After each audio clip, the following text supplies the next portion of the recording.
అందరికీ నమస్కారం. నేను Swaroopa Potlapalli. Welcome to I dream. Formula E race కేసులో బీఆర్ఎస్ వర్కింగ్ ప్రెసిడెంట్ మాజీ మంత్రి కేటీఆర్ కు ఈడీ నోటీసులు ఇచ్చింది. జనవరి 7వ తేదీన విచారణకు హాజరు కావాలని ఆ నోటీసుల్లో పేర్కొంది. అయితే ఇవన్నీ చూస్తుంటే కేటీఆర్ చుట్టూ ఉచ్చు బిగుస్తున్నట్టుగా తెలుస్తోంది. అంటే ఆయన అరెస్ట్ తప్పదా అనే ప్రశ్నలు కూడా తలెత్తుతున్నాయి. ప్రస్తుతం నాతో పాటు పొలిటికల్ అనలిస్ట్ వి ప్రకాష్ గారు ఉన్నారు. ఆయనతో మాట్లాడదాం. సార్ నమస్తే. నమస్తే అమ్మ. కేటీఆర్ కి ఈడీ నోటీసులు ఇచ్చింది. అలాగే ఆయనతో పాటు సీనియర్ ఐఏఎస్ అధికారి అరవింద్ కుమార్ గారు, అలాగే హెచ్ఎండిఏ మాజీ చీఫ్ బేలన్ రెడ్డి గారికి కూడా ఈడీ నోటీసులు ఇచ్చింది సార్. వారిని కూడా జనవరి 2, 3 తేదీలో విచారణకు హాజరు కావాలని ఆదేశించింది. సరే, ఎలా ఉండబోతోంది ఒకవేళ ఈడీ విచారణకు కేటీఆర్ వెళ్తే పరిస్థితులేంటి? అంటే ఇది ప్యూర్లీ పొలిటికల్ అమ్మా. కేటీఆర్ గారిని హరాజ్ చేయడానికి, తర్వాత టిఆర్ఎస్ కు ఒక బ్యాడ్ నేమ్ తీసుకురావడానికి కేసీఆర్ ఫ్యామిలీకి కానీ బీఆర్ఎస్ పార్టీకి కానీ ఇది ఉద్దేశపూర్వకంగా బీజేపీ కేంద్ర ప్రభుత్వం చేస్తున్న కుట్ర ఇది. ఇందులో ఎటువంటి ఈడీ జోక్యం అవసరం లేదు. ఎందుకంటే అవినీతి జరిగినట్టుగా ఎక్కడ కూడా ఏ రకమైన ప్రైమా ఫేసి ఎవిడెన్స్ లేదు.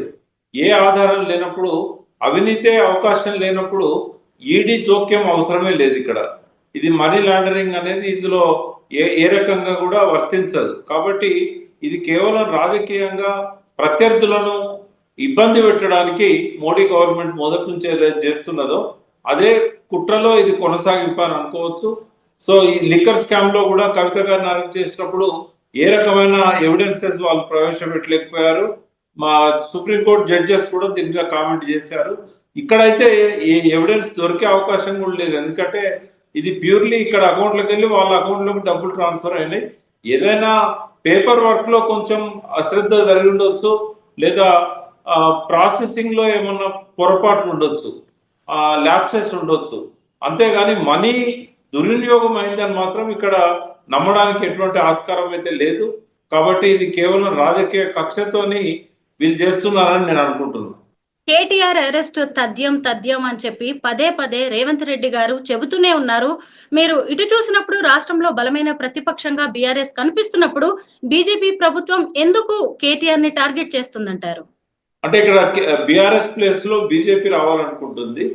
మొన్న పార్లమెంట్ లో 8 సీట్లు రావడంతో వాళ్ళు చాలా ఉత్సాహంగా ఉన్నారు. నెక్స్ట్ గవర్నమెంట్ మేమే ఫామ్ చేస్తామని చెప్పి ఆ ఉద్దేశంతో ఏ అవకాశం దొరికినా కూడా వదిలిపెట్టకుండా అవకాశాలు క్రియేట్ చేసుకొని బీఆర్ఎస్ ను బ్లేమ్ చేసే గేమ్ లోనే ఇది ఒక భాగం అని నేను అనుకుంటున్నా. వాస్తవంగా ఈ కేసులో కేటీఆర్ ను వాళ్ళు పిలవాల్సిన అవసరం లేదు, నోటీసులు ఇవ్వాల్సిన అవసరం లేదు. ఏసీబీ విచారణ జరిగిన తర్వాత నిజంగానే ఏసీబీ ఏదైనా తేల్చినట్టయితే అప్పుడు ఈడీ జోక్యం చేసుకోవడానికి అవకాశం ఉంటుంది. కానీ ఇంత ముందస్తుగా అక్కడ ఏసీబీ విచారణ ఇంకా మొదలు కాలేదు. ఏసీబీ కేటీఆర్ గారిని రమ్మన్నది, విచారణకు ఆయన హాజరు కావాల్సి ఉన్నది. అది ఆ విచారణ జరిగిన తర్వాత కేటీఆర్ గారి వర్షన్ విన్న తర్వాత, అరవింద్ కుమార్ గారి వర్షన్ విన్న తర్వాత ఏదైనా సాక్ష్యం ఉన్నట్టయితే అది ఈడీ పరిధిలోకి వచ్చినా వస్తుందా రాదా అనేది ఎంక్వైరీ చేసుకొని అప్పుడు కేటీఆర్ కు నోటీస్ ఇస్తే బాగుండేది. ఇక్కడ ఏంటంటే గతంలో ప్రత్యర్థులను ఇబ్బంది పెట్టడానికి ఎట్లయితే ఈడీ, సిపిఐ ఒక అస్త్రాలుగా మోడీ గారికి ఉపయోగపడుతున్నాయో, అమిత్ షా గారికి ఉపయోగపడుతున్నాయో అందులో కొనసాగింపే అని చెప్పి ప్రజలు అనుకునే అవకాశం ఉంది. ఇది రాజకీయ క్రీడలో భాగమే అని అనుకుంటున్నాము. తెలంగాణలో అధికారంలోకి రావడానికే బీజేపీ గవర్నమెంట్ ఇవన్నీ చేస్తోంది అంటున్నారు. బట్ ఇంకా 4 ఏళ్లు ఉన్నాయి సార్ ఎలక్షన్స్. ఇప్పుడు కాదు కదా, ఇప్పుడే కేటీఆర్ ని అరెస్ట్ చేస్తే ఎప్పుడో కలిగే ప్రయోజనం ఏంటంటారు? అంటే ఇప్పుడు ఇమీడియట్ గా లోకల్ బాడీస్ ఎలక్షన్స్ ఉన్నాయి కాబట్టి ఆ లోకల్ బాడీసే మనకు గ్రామాలలో స్ట్రాంగ్ హోల్డ్స్ అవుతాయి. ఇప్పుడు పునాది అనేది గ్రామాలలో ఉంటది ఏ రాజకీయ పార్టీకి అయినా. సో పోయిన ప్రభ ఏదైతుందో మళ్ళీ తిరిగి తెచ్చుకోవడానికి ఇది బీఆర్ఎస్ కు ఒక మంచి అవకాశం. అయితే ఆ శత్రువును చావు దెబ్బ తీయాలి, మళ్ళీ లేవనియొద్దు, పడిపోయిన దగ్గర మళ్ళీ ఎదగకుండా మళ్ళీ ఈ ఎమ్మెల్యే మన ఎంపీటీసీ, జెడ్పీటీసీ క్యాండిడేట్స్ గా, సర్పంచులుగా అక్కడ గ్రామాలలో మళ్ళీ ఎదగకూడదు, గెలవకూడదు, ఉనికి లేకుండా చేయాలనే ఆ తాపత్రయంలో భాగంగా ఆ కుటుంబం మీద కక్ష పెంచడానికి, ప్రజల్లో వ్యతిరేకత పెంచడానికి ఈ రకమైన నిర్ణయం తీసుకుందని మేము అనుకుంటున్నాం. సార్ మనకి తెలిసిందే గ్రామీణ రాజకీయాలు ఎలా ఉంటాయో.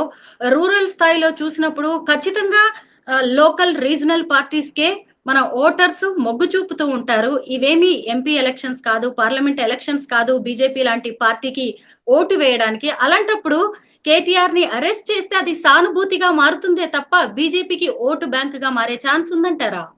అంటే ఇప్పుడు వాళ్ళ సర్వే ప్రకారంగా కేటీఆర్ విషయంలో ఆ సానుభూతి రాదు, కేసీఆర్ విషయంలో సానుభూతి వస్తుంది అనే అభిప్రాయం అనేది ఒకటి ప్రచారం అయింది. మరి ఎవరు సర్వే చేస్తారో ఏమో కానీ కేసీఆర్ అరెస్ట్ చేస్తేనే ఈ ఇబ్బంది ఉంటుంది తప్ప కేటీఆర్ విషయంలో అటువంటిది ఏం జరగదు. ఇంకా ఆ కుటుంబాన్ని బ్లేమ్ చేయడానికి, ఆ జనాన్ని నమ్మించడానికి ఇవి ఉపయోగపడతాయని వాళ్ళు అనుకుంటున్నారు. మీరు ఇందాక అన్నారు లోకల్ బాడీస్ లో అధికారంలో ఉన్న పార్టీకి అనుకూలంగా రిజల్ట్స్ ఉంటాయని చెప్పి. అంటే మనకి ప్రాంతీయ పార్టీ కంటే కూడా ఆ జాతీయ పార్టీ ఉందా ప్రాంతీయ పార్టీ ఉందా అనేది చూడరు. అధికారంలో ఏ పార్టీ ఉంటే వాళ్ళకు కొంత ప్లస్ అవుతుంది. ఇక్కడ ఏంటంటే రుణమాఫీ విషయంలో కొంత అందరికీ న్యాయం జరగలేదనే అభిప్రాయం బలంగా గ్రామీణ ప్రాంతాల్లో ఉంది. ఓ కుటుంబంలో ఒక్కరికి వచ్చినా కూడా మిగతా వాళ్ళకి ఎవరికి రాలేదు. అందరి పేర్ల మీద లోన్స్ ఉంటాయి. అట్లాగే ఈ రేషన్ కార్డుతో లింక్ చేయడం వల్ల కొంతమందికి రాలేదు. తర్వాత అంతకంటే ఎక్కువ అప్పు ఉన్న వాళ్ళు ఆ రిమైనింగ్ డ్యూ పే చేసిన తర్వాతనే ఇస్తామని చెప్పడం వల్ల కొంతమందికి రాలేదు. ఇట్లా దాదాపుగా 49,000 కోట్లు చెల్లించాలని ముందు బ్యాంకర్స్ మీటింగ్ లో ఒక నిర్ణయం అయిన తర్వాత అనేక రకాల కుంటి సాకులు చెప్పి దాన్ని కేవలం ఒక 18,000 కోట్ల వరకే ప్రభుత్వం మీద భారం పడేటట్టుగా కుదించడం జరిగింది. దీనివల్ల నష్టపోయిన రైతాంగం అంతా కూడా ఆగ్రహంగా ఉన్నారు. అదేవిధంగా 2 సార్లు రైతు బంధు కూడా రాలేదు. ఈయన పెంచకపోయినా పర్వాలేదు, మనకి ఇదివరకు కేసీఆర్ గారు ఇచ్చినా చాలు అని ఒక అభిప్రాయానికి ప్రజలు వచ్చారు. ఈ 2 కారణాల వల్ల కాంగ్రెస్ మీద కోపం ఉంది. ఈ కోపాన్ని తమకు అనుకూలంగా బీజేపీ మలుచుకోవాలనుకుంటే బీఆర్ఎస్ ను బ్లేమ్ చేయాలనే కార్యక్రమం పెట్టుకున్నారు వాళ్ళు. సార్, ఓ పొలిటికల్ అనలిస్ట్ గా మీకు, ఓ జర్నలిస్ట్ గా నాకు తెలిసిందే లోకల్ బాడీస్ లో ఖచ్చితంగా ఈసారి ఉండబోయేది కూడా బీఆర్ఎస్ అండ్ కాంగ్రెస్ మధ్య గట్టి పోటీ ఉంటుంది. అలాగే మీరు ఇప్పుడు అన్నారు అధికారంలో ఉన్న వాళ్ళకే ఖచ్చితంగా ప్లస్ అవుతుంది అని. కాంగ్రెస్ మీద కొంత రైతు వర్గాల్లో, గ్రామీణ వర్గాల్లో వ్యతిరేకత ఉండొచ్చు. బట్ ఇప్పుడే కాబట్టి ఏడాదే అయింది, ఇంకా 4 ఏళ్లు ఉంది, అవకాశం ఇచ్చారు వాళ్ళు. అయితే ఇప్పుడు దీన్ని బీజేపీ క్యాష్ చేసుకునే అవకాశం ఉందంటారా? అంటే ఇటువైపు కేటీఆర్ అరెస్ట్ అయితే బీఆర్ఎస్ కి మైనస్, ఇంకొక వైపు ఈ వ్యతిరేకత కాంగ్రెస్ కి మైనస్, వీటన్నిటిని బీఆర్ఎస్ క్యాష్ చేసుకోబోతుందంటారా? కాదమ్మా, బీజేపీ క్యాచ్ చేసుకోబోతుంది. ఎందుకంటే మీరు అన్నట్టు ఎగ్జాక్ట్లీ మీరు అన్నది కరెక్ట్. ఎందుకంటే కాంగ్రెస్ మీద వ్యతిరేకత వచ్చింది, బీఆర్ఎస్ మీద ఇంకా అంత ప్రేమ రాలేదు. ఏదైతే ఈ 1 year లో కాంగ్రెస్ మీద వ్యతిరేకత వచ్చిందో ప్రపోర్షనేట్ గా కేసీఆర్ మీద కానీ, ఆ కుటుంబం మీద కానీ, వాళ్ళు చేసిన ఆనాటి పాలసీస్ మీద కానీ ఆ వ్యతిరేకత ఏదైతే వచ్చి ఎలక్షన్లలో బీఆర్ఎస్ ను గ్రామీణ ప్రాంతాల్లో చాలా వరకు తుడిచిపెట్టారో అక్కడ మళ్ళీ తిరిగి బీఆర్ఎస్ లేచే అవకాశం ఎప్పుడు వస్తుంది అంటే బీజేపీ అక్కడ నాన్ ఎగ్జిస్టెంట్గా ఉన్నప్పుడు వస్తుంది. అయితే ఇది ఈ పార్టీయా లేకపోతే ఆ పార్టీ అనేది వస్తుంది. కానీ ఇక్కడ ఏంటంటే బీజేపీ గత 4-5 నెలల్లో గ్రామీణ ప్రాంతాల్లో కూడా బాగా విస్తరిస్తూ ఉంది. ఆర్ఎస్ఎస్ సంబంధించిన అన్ని వింగ్స్ కూడా చాలా యాక్టివ్గా పనిచేస్తూ ఉన్నాయి. వాళ్ళు స్పెషల్ ఫోకస్ పెట్టారు తెలంగాణ మీద.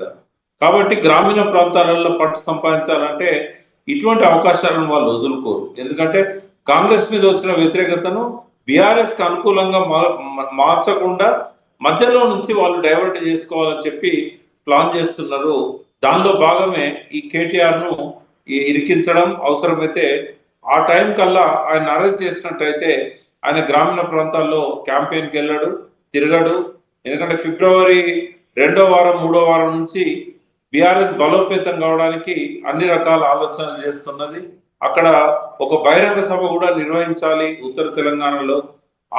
తద్వారా కేసీఆర్ గారు మళ్ళీ యాక్టివ్గా రాజకీయ క్షేత్రంలో ఉండాలని చెప్పి వాళ్ళు భావిస్తున్నట్టుగా కొన్ని వార్తలు మీడియాలో వచ్చాయి. ఒకవేళ అట్లాంటిది జరగబోతే కనుక బీజేపీకి అది తప్పకుండా సెట్ బ్యాక్ అవుతుంది, బీఆర్ఎస్ కి అనుకూలంగా తయారవుతుంది వాతావరణం. దీన్ని ఆపడానికి కేటీఆర్ ను విచారణ పేరుతో పిలవడం కానీ, రేపు అరెస్ట్ చేసి జైల్లో పెట్టడం కానీ, ఏసీబీ కేసులో బెయిల్ తీసుకోవడం కష్టం కాదు, కానీ ఈడీ కేసులో బెయిల్ తీసుకోవడం చాలా కష్టం అవుతుంది. మనం చూస్తాం, ఏ ప్రైమ్ అఫేస్ లేకుండా, ఏ ఆధారాలు లేకుండా కవిత గారిని 4 నెలలు జైల్లో పెట్టారు. అదే జరిగితే కనుక మంచి సమయాన్ని కేటీఆర్ ఉపయోగించుకోలేని పరిస్థితి వస్తుంది. ఆయన జైల్లో ఉన్నట్టయితే పార్టీకి ఏం సింపతి వచ్చినా రాకున్నా ఈ లోకల్ బాడీ సెలక్షన్స్ లో మాత్రం వాళ్ళు పని చేయకుండా అవుతుంది, అంటే కేటీఆర్ పని చేయకుండా అవుతుంది. సార్, ఒకవైపు ఢిల్లీ లిక్కర్ స్కామ్ లో కవిత 5 నెలల పాటు జైల్లో ఉన్నారు. ఆమెను బెయిల్ మీద తీసుకురావడానికి కేటీఆర్ కీలక భూమిక పోషించారు, మనకి తెలిసిందే. అప్పుడు ఆయన కేంద్ర ప్రభుత్వాన్ని ప్రసన్నం చేసుకుని చెల్లెల్ని బయటికి తీసుకొచ్చారనే విమర్శలు కూడా వినిపించాయి. ఒకవేళ అదే నిజమైతే ఇప్పుడు కేటీఆర్ ని బీజేపీ టార్గెట్ చేస్తుందంటారా? అది నిజం కాదు కాబట్టే కదమ్మా ఇప్పుడు కేటీఆర్ వాళ్ళ చెల్లెల్ని బయటికి తీసుకురావడానికి బీజేపీతో సయోధ్య నేర్పాలనుకుంటే ఆమె జైలుకే పోయేది కాదు కదా. ఆమె జైలు పోకముందే ఆ ప్రయత్నం చేసేవాళ్ళు కదా. ఎందుకంటే అసెంబ్లీ ఎన్నికలకు ముందు నుంచే కవిత మీద విచారణ జరుగుతూ ఉంది. అటువంటప్పుడు వాళ్ళు అప్పుడే రాజీ పడేవాళ్ళు కదా. అటువంటి ప్రయత్నం ఏం జరగలేదు. 2-3 సార్లు వాళ్ళు ఢిల్లీకి పోయినా కూడా హరీష్ రావు గారు కానీ కేటీఆర్ గారు కానీ వారు లాయర్స్ ను కలవడానికి ఆమెను చట్టపరంగా బయటకు ఎట్లా తీసుకురావాలనే ఆలోచన చేస్తారే తప్ప బీజేపీతో ఏ రకంగా కూడా వాళ్ళు కొల్లుడు అయినట్టుగా చిన్న ఎవిడెన్స్ కూడా బయటికి రాలేదు. వాళ్ళు కలిసినట్టుగా ఫొటోస్ లేవు. కలిసినప్పుడు ఉన్న వాళ్ళు ఎవరు కూడా వాళ్ళు కలిసినప్పుడు మేము చూసాము, లేదా వాళ్ళు ప్రపోజల్ పెట్టారు, పైనుంచి ఆరోపణలన్నింటినీ కూడా వాళ్ళు ఖండించారు. అవసరమైతే ఆమె కూడా చెప్పింది, జైల్లో ఉంటాను కానీ నేను నా కోసం పార్టీ పరువులు తాకట్టు పెట్టడానికి నేను సిద్ధపడను అని చెప్పి కవిత గారు కూడా చెప్పారు. సో అట్లాంటిది ఏం జరగదు. ఒకవేళ అటువంటి లోపాయికారి ఒప్పందాలు ఉంటే కేటీఆర్ గారిని వాళ్ళు అరెస్ట్ చేయడానికి, విచారణ పిలవడానికి ఈడీ ప్రయత్నం చేయదు, అసలు కేసు కూడా పెట్టకపోయేవాళ్ళు. కాబట్టి ఈ సందర్భంగానైనా జనానికి తేటతెల్లం అవుతుంది, కేటీఆర్ కుమ్మక్కు కాలేదు, బీజేపీకి అప్పుడు ఎట్లున్నారో ఇప్పుడు కూడా దూరంగానే ఉన్నారు అనే అంశం జనం దృష్టికి రావడానికి ఇది ఒక సందర్భం. తన మీద పెట్టిన ఏసీబీ కేసుల్ని కొట్టివేయాలని కేటీఆర్ క్వాష్ పిటిషన్ వేశారు. దాని మీద హైకోర్టు విచారణ జరిపి ఈ నెల 31వ తేదీ వరకు ఆయన్ని అరెస్ట్ చేయడానికి వీల్లేదని ఆదేశాలు ఇచ్చింది. అయితే ఆ తర్వాత ఏం జరగచ్చు? ఇంకొక వైపు చూసినప్పుడు కేటీఆర్ పాదయాత్ర చేయబోతున్నట్టు కూడా తెలుస్తోంది సార్. మళ్ళీ ఇప్పుడు ఈడీ ఎంట్రీతో మళ్ళీ ఉచ్చు బిగుస్తుందంటారా ఆయనకి? అంటే ఈడీ అనుకుంటే ఏదైనా చేయొచ్చు అమ్మా. విచారణ పేరు మీద పిలిస్తే అక్కడే అరెస్ట్ చేయొచ్చు, అక్కడే జైల్లో పంపవచ్చు. కాబట్టి వాళ్ళు ఎంత సీరియస్ గా ఉన్నారు కేటీఆర్ విషయంలో, కేటీఆర్ ను బయట తిరగనిస్తే పార్టీకి మంచిదా, అరెస్ట్ చేస్తే మంచిదా? విచారణకైతే పిలుస్తుంటారు 1-2 సార్లు, బట్ ఏ క్షణాన్నైనా అరెస్ట్ చేయడానికి ఒకసారి ఈడీలో కేసు రిజిస్టర్ అయిందంటే వాళ్ళు ఎప్పుడైనా జైల్లో పెట్టవచ్చు. ఒక 3-4 నెలల దాకా బెయిల్ దొరకకుండా కూడా వాళ్ళు ఆపగలుగుతారు. కానీ ఇక్కడ ఏసీబీ విషయంలో మాత్రం యాంటిసిపేటరీ బెయిల్ ఇవ్వచ్చు కోర్టు. షూరిటీస్ తీసుకొని ఆయన ఎప్పుడంటే అప్పుడు విచారణకు హాజరుగమ్మని చెప్పొచ్చు. విచారణను ఆపే అవకాశాన్ని కోర్టు తీసుకోదు ఎప్పుడు కూడా. ఏ విషయంలోనైనా క్వాష్ పిటిషన్ అనేది ఎంటర్టైన్ చేయకపోవచ్చు. ఎందుకంటే ఛార్జ్ షీట్ పెట్టినప్పుడు అవన్నీ కూడా కూలంకుషంగా చర్చిస్తారు. కేవలం ఎఫ్ఐఆర్ లెవెల్లోనే విచారణను ఆపాలని చెప్పి పోవడం అనేది బెయిల్ విషయంలో ఉపశమనానికి కొంత ఉపయోగపడుతుంది, కానీ దానికోసం వాళ్ళు విచారణను ఆపమని చెప్పి ఎప్పుడు కూడా డైరెక్షన్స్ ఇచ్చినట్లు లేదు మనకు. కాబట్టి కోర్టే చెప్పింది 30వ తారీఖు లోపల అరెస్ట్ చేయొద్దు, విచారణకు హాజరు కావాలని చెప్పింది. కాబట్టి రేపు భవిష్యత్తులో యాంటిసిపేటరీ బెయిల్ రావచ్చు. అరెస్ట్ కాకుండా ఆయనకు ఒక ఉపశమనం ఉంటుంది, కానీ విచారణకు హాజరు కాకుండానైతే ఏది ఉండదు. ఈడీ విషయంలో మాత్రం 50-50 ఛాన్సెస్ ఉన్నాయి. అరెస్ట్ చేసి జైలు పంపొచ్చు, లేదా విచారణ పేరుతోని ఒక 4-5 సార్లు తిప్పుకోవచ్చు. సార్, రాష్ట్రంలో అధికార మార్పిడి జరిగిన నాటి నుంచి కూడా ఫోన్ ట్యాపింగ్, కాళేశ్వరం అవినీతి, ఇప్పుడు formula E race case, drugs case, ఇలా పలు కేసుల్లో కేటీఆర్ పేరు పదే పదే వినిపిస్తోంది.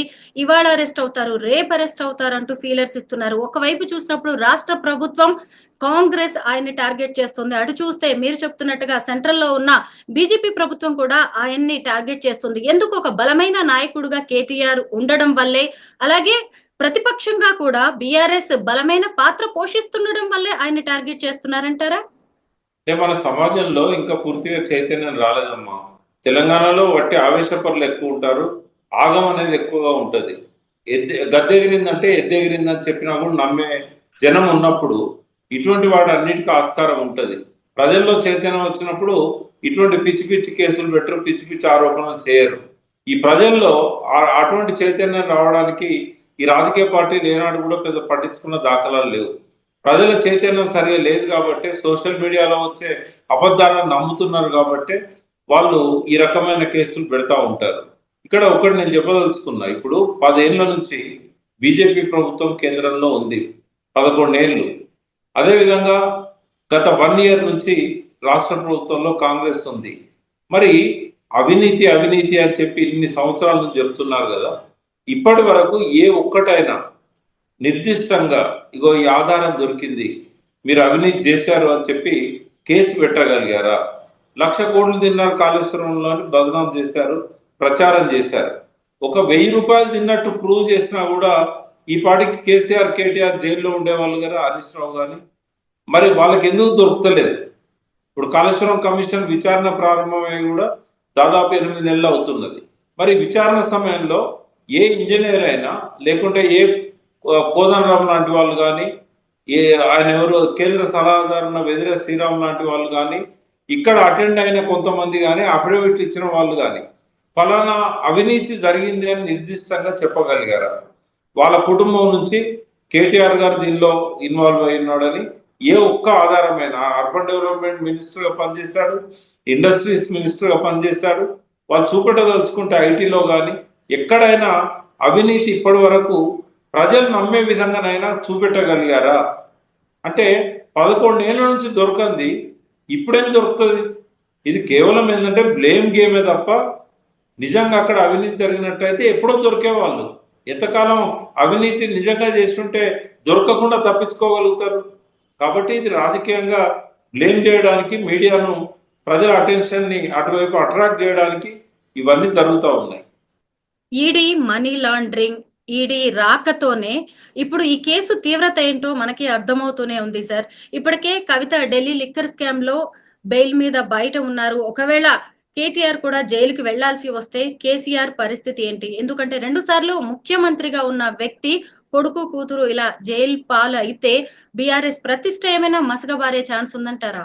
అంటే ఖచ్చితంగా జనంలో ఒక రీజనింగ్ అనేది, లాజికల్ థాట్ అనేది లేనప్పుడు ఏమవుతుందంటే డెఫినెట్ గా నమ్మే అవకాశం ఉంటుంది. కొంతనైనా ఒక 30% 40% నమ్మే అవకాశం ఉంటుంది. అది కొంత ఆ మేరకు ఏంటంటే అది బీఆర్ఎస్ కి నష్టమే, అది డెఫినెట్ గా. కానీ కేసీఆర్ టీఆర్ఎస్ స్టార్ట్ చేసినాడు, కవిత కేటీఆర్ ఉంటుందని స్టార్ట్ చేయలేదు. వాళ్ళని రావద్దన్నాడు, ఇందులో పార్టిసిపేట్ చేయొద్దని కూడా అన్నాడు. సరే, అనుకోకుండా వాళ్ళకు ఆ ఉత్సాహం వచ్చింది, ఉద్యమ కాలంలోనే వచ్చారు, అధికారంలో ఉన్నప్పుడు కాకుండా ఉద్యమంలో భాగం పంచుకుంటామని వచ్చారు.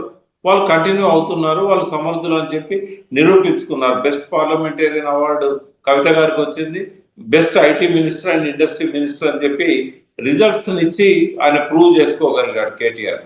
బట్ ఇవాళ కేసీఆర్ అనే వ్యక్తి ఎంత శక్తివంతుడు అంటే ఒంటరిగా మాలాంటి వాళ్ళని కొద్ది మందిని ఎంబడి పెట్టుకొని మేము ఇచ్చిన ఇన్పుట్స్ ఆధారంగా చేసుకొని తనకున్న నాలెడ్జ్ అంతా కూడా దీనిలో ఇన్వాల్వ్ చేసి మామూలు సాధారణ ప్రజలతో కూడా జై తెలంగాణ అనిపించగలిగాడు. కాబట్టి కేసీఆర్ శక్తి ముందు ఎవరు నిలబడలేరు. ఆయన ఒక్కడు చాలు. మొత్తం అందరు రాజకీయ నాయకులంతా ఒక దిక్కు, కేసీఆర్ ఒక్కడు ఒక దిక్కున్నా కూడా తను అనుకున్న సాధించగలిగే శక్తి ఆయనకు ఉంది. తాత్కాలికంగా మస్తబారొచ్చు, కానీ ప్రజలు గ్రహిస్తారు.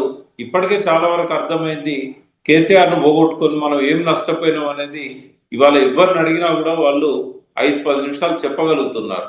మేము తప్పు చేశాము, మేము మాకు ఈ నష్టం జరిగింది అని.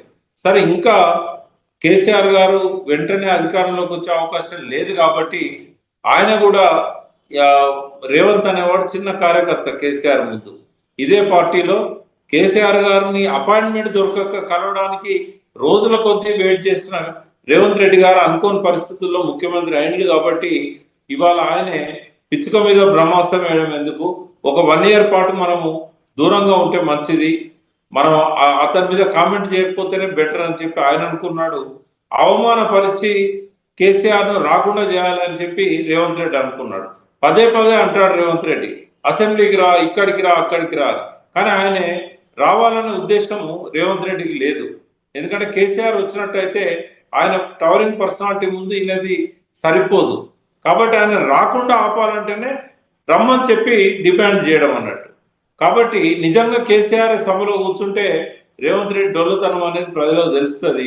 రాకుండా ఉండడానికి అగౌరవపరచడం, అమర్యాదగా మాట్లాడడం, ఇవన్నీ కూడా చేసేది ఆయన రాకుండా ఉండడానికి. ఎందుకంటే గౌరవం లేని కాడికి కేసీఆర్ రాడనే సంగతి రేవంత్ రెడ్డి తెలుసు. నిజంగానే ఆయనను ఆ సభలోకి రప్పించుకోవాలనుకుంటే ఈ అగౌరవపరచడం అనేది, అమర్యాదగా మాట్లాడడం అనేది రేవంత్ రెడ్డి చేయకపోయేవాడు.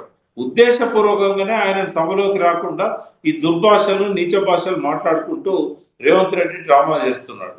సార్, వయసు రీత్యా కావచ్చు, లేదంటే ఇతర కారణాల వల్ల ఇప్పటికీ కేసీఆర్ గారు ఎక్కువగా ఫామ్ హౌస్ కే పరిమితం అవుతున్నారు. ఒకవేళ కేటీఆర్ ఏవైనా విపత్కర పరిస్థితులను ఎదుర్కోవాల్సి వస్తే కవిత గారి బాధ్యతలు ఏమన్నా ఇంకా పెరగబోతున్నాయంటారా? ఎందుకంటే పార్టీ బరువు బాధ్యతలన్నీ కూడా ఇప్పుడు ఆవిడ మీదే పడే అవకాశం కనిపిస్తున్నట్టుంది.